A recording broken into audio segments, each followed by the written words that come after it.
One important feature that you need to see related to the PMTs is the power of the PMTs to collect light information anywhere along this spectrum.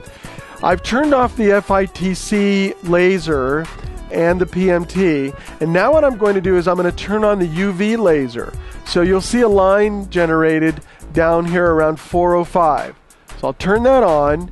You see the 405 line being generated, and now I can activate this PMT, and now you see the gray area indicating that the PMT is going to select information from that region of the spectrum. I can narrow this PMT or I can lengthen it. Let's leave it narrow for a second. We'll click on live and look over here, and you can see not a lot of information on my top window.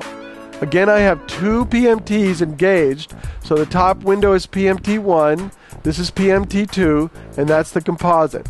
Let's turn off the composite image for a second, and so you see two windows.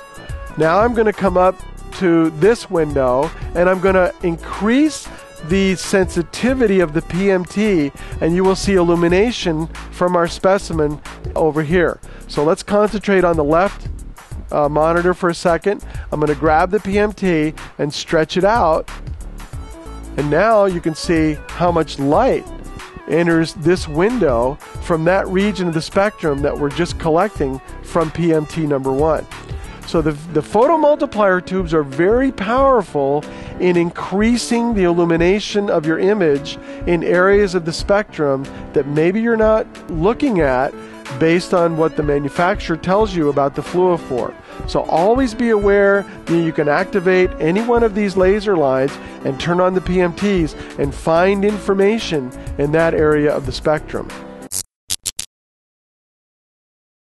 So remember, just because a manufacturer gives you a suggested excitation line for their fluorophore or a suggested emission curve for their fluorophore, you have to think outside the box a little bit, and you can go find light information or photons in an area of the spectrum that maybe the manufacturer has not recommended. That's the power of these sliding photomultiplier tubes. So we'll look back at this, and you'll see again on the left screen, we have the photomultiplier tube stretched out in an area of the spectrum that's being excited by this 405 line. And then, of course, the TRITSI PMT is looking here. If we concentrate on the composite image on the right-hand side, you see a beautiful representation now of the light being emitted as a result of the excitation by the 405 line, and the light being emitted and collected as a result of the TRITSI line.